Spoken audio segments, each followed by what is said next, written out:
नमस्कार शिक्षक साथियों। आज हम बात करेंगे NMMS 2023 जो छात्रवृत्ति के फॉर्म है कैसे भरे जाने हैं, इसके लिए कौन सा विद्यार्थी पात्र होगा, स्कॉलरशिप कैसे मिलेगी, परीक्षा किस प्रकार होगी। NMMS 2000 के फॉर्म जो हैं वो प्रतिवर्ष भरे जाते हैं। ये फॉर्म साला दर्पण से भरे जाते हैं।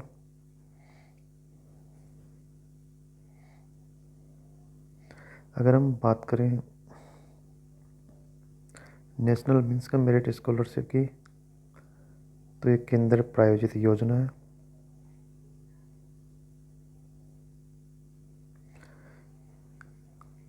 इसका जो मुख्य उद्देश्य है वह आर्थिक रूप से कमजोर वर्ग के प्रतिभाशाली विद्यार्थियों को प्रोत्साहित व पुरस्कृत करना। कक्षा 8 के पश्चात विद्यालय परित्याग दर को कम करना। जैसे कक्षा 8 के बाद बच्चे ड्रॉप आउट हो जाते हैं तो उनको रोकने के लिए भी छात्रवृत्ति को चालू किया गया। कक्षा 9 से 12 तक ठहराव में वृद्धि करना, राजकीय विद्यालयों की गुणवत्ता को बढ़ाना, ये इसके मुख्य उद्देश्य हैं। छात्रवृत्ति में की बात करें तो राजस्थान में कुल 5,471 विद्यार्थियों को ये छात्रवृत्ति दी जानी है। इसके अंतर्गत 12,000 रुपये प्रतिवर्ष की दर से 4 वर्ष तक छात्रवृत्ति दी जाती है। यानी इसमें कक्षा 8 का अभ्यर्थी फॉर्म भर सकता है। अगर वो पात्र हो जाता है, 5,471 की मेरिट लिस्ट में उसका नाम आता है, तो उसे कक्षा 9, कक्षा 10, कक्षा 11 और कक्षा 12 प्रतिवर्ष 12,000 रुपये मिलेंगे। लेकिन उसमें भी कुछ शर्तें रहेगी। अगर आरक्षण की बात करें तो SC और ST श्रेणी के आवेदकों के लिए क्रमशः 16 व 12% सीटें आरक्षित हैं। दिव्यांग श्रेणी के आवेदकों के लिए 3% सीटें आरक्षित हैं। यानी कि 5,471 में से 16% SC की और 12% ST की रहेगी, 3% दिव्यांगों की रहेगी। पात्रता की बात करें, कौन इस योजना के पात्र हैं। कक्षा 8 में राजकीय विद्यालय में अध्ययनरत विद्यार्थी, यानी कि बालक कक्षा 8 में पढ़ता हो और सरकारी विद्यालय में पढ़ता हो। अभिभावक माता पिता की सभी स्रोतों से वार्षिक आय 3.5 लाख से अधिक नहीं होनी चाहिए। यानी वार्षिक आय भी लागू होती है इसमें। 3.5 लाख से अधिक अगर अभिभावकों की आय है तो वो पात्र नहीं होगा। कक्षा 7 में राजकीय विद्यालय से 55% प्राप्तांक सहित स्पष्ट उत्तीर्ण, कक्षा 7 में की जो मार्कशीट है उसमें 55% अंक होने चाहिए, तभी वो फॉर्म भर सकता है। पात्रता व छात्रवृत्ति की निरंतरता हेतु कक्षा 9वीं से 10वीं तथा कक्षा 11वीं से 12वीं में स्पष्ट उत्तीर्ण तथा कक्षा 10 में न्यूनतम 60% प्राप्तांक होना चाहिए। अगर लगातार जैसे छात्रवृत्ति को निरंतर जारी रखना है तो कक्षा 9, 10, 11, 12 में स्पष्ट उत्तीर्ण होना चाहिए। यानी स्पष्ट का मतलब हो गया कि सभी विषयों में उत्तीर्ण होना चाहिए, सप्लीमेंट्री नहीं होना चाहिए। और विशेष ये है कि कक्षा 10 में 60% अंक प्राप्त होने चाहिए। अगर 60% अंक प्राप्त नहीं करता है बच्चा 10वीं में, तो उसके बाद वो 11वीं और 12वीं के लिए पात्र नहीं होगा। SC और ST श्रेणी के अभ्यर्थियों को 5% की छूट होगी, यानी इनके 55% से काम चल जाएगा। कौन पात्र नहीं है, जैसे बच्चा ऊपर बात की हमने राजकीय विद्यालय में पढ़ रहा है, लेकिन अगर वो जवाहर नवोदय विद्यालय, केंद्रीय विद्यालय, सैनिक स्कूल या निजी विद्यालय में पढ़ रहा है तो वो पात्र नहीं होगा।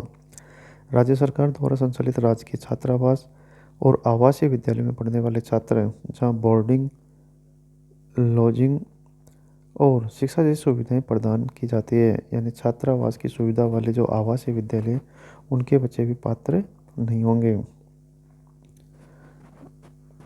परीक्षा के लिए आवेदन कैसे करें? राजस्थान राज्य शैक्षिक अनुसंधान एवं प्रशिक्षण परिषद जयपुर द्वारा हर वर्ष पात्र अभ्यर्थियों से आवेदन मांगे जाते हैं। परीक्षा के लिए संस्था प्रधान को ऑनलाइन आवेदन शाला दर्पण के माध्यम से करना होता है। यानी इसके जो आवेदन किए जाते हैं वो प्रतिवर्ष किए जाते हैं। कक्षा 8 के बच्चों के आवेदन किए जाते हैं और ये शाला दर्पण से ऑनलाइन किए जाते हैं। परीक्षा का आयोजन नवंबर माह में प्रस्तावित है। नवंबर माह में परीक्षा आयोजित हो सकती है। अब परीक्षा पैटर्न की बात करें, राज्य स्तर पर एक चयन परीक्षा का आयोजन किया जाएगा। प्रश्न पत्र दो भाग होंगे, मानसिक क्षमता परीक्षण और शैक्षिक योग्यता परीक्षण। दोनों भागों में कुल 180 प्रश्न आएंगे, यानी 90 प्रश्न आ जाएंगे और 180 मिनट का समय मिलेगा। विशेष आवश्यकता वाले परीक्षार्थियों को 30 मिनट अतिरिक्त समय दिया जाएगा।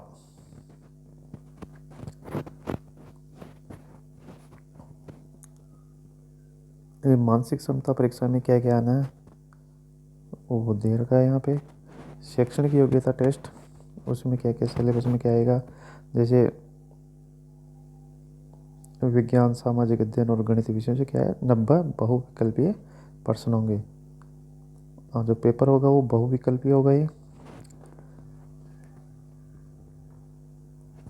जो परीक्षा का पाठ्यक्रम होगा वो कक्षा 7 और 8 के स्तर का होगा।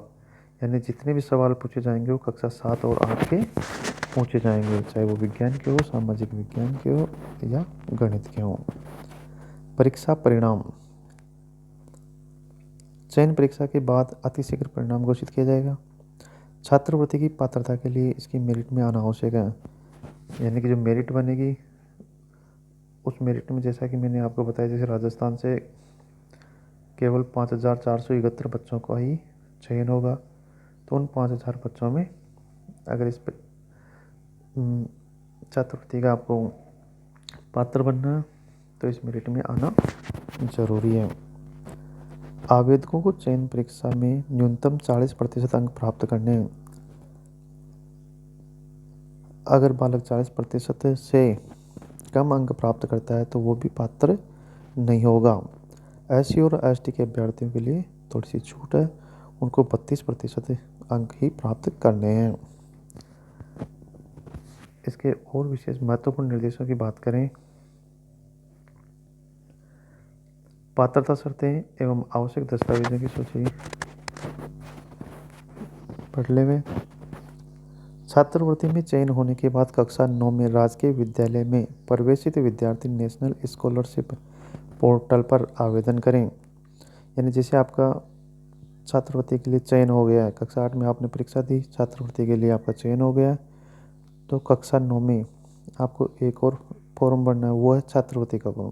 पहले तो आपने सिर्फ छात्रवृत्ति की पात्रता का फॉर्म भरा था कक्षा 8 में, तो अब 9 में आपको फॉर्म भरना है नेशनल स्कॉलरशिप पोर्टल, एक वेबसाइट है, इस पे जाएंगे आप और वहाँ से आवेदन करेंगे।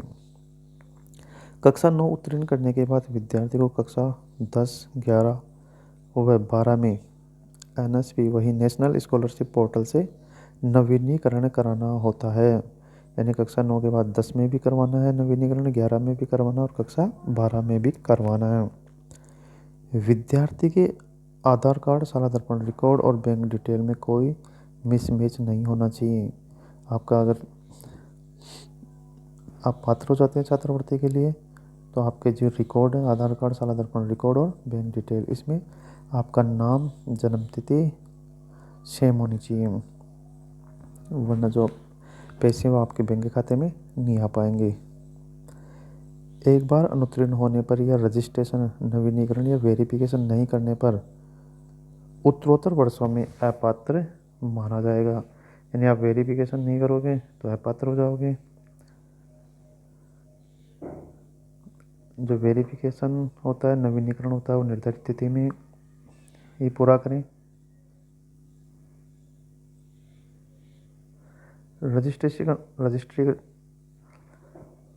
रजिस्ट्रेशन और नवीनीकरण करने के बाद संबंधित संस्था प्रधान को ऑनलाइन आवेदन में आवश्यक दस्तावेज की हार्ड कॉपी जमा कराएं। यानी कि आप वेरिफिकेशन करवा देते हैं या नवीनीकरण करवा देते हैं तो उसकी हार्ड कॉपी अपने विद्यालय में संस्था प्रधान को जमा करवानी है। ये अपने राजस्थान का इसमें एमएमएस में कोटा है, यानी कि कितनी सीटें हैं। अनुसूचित जाति के लिए जो 16% से 875 सीटें हैं और अनुसूचित जनजाति के लिए जो 12% के साथ 656 सीटें हैं और सामान्य वर्ग के लिए 72% सीटें हैं, यानी 3940 सीटें हैं। कुल सीटें जो है वो 5471 सीटें हैं। तो इस प्रकार से आप एनएमएमएस की फॉर्म भर सकते हैं, परीक्षा दे सकते हैं।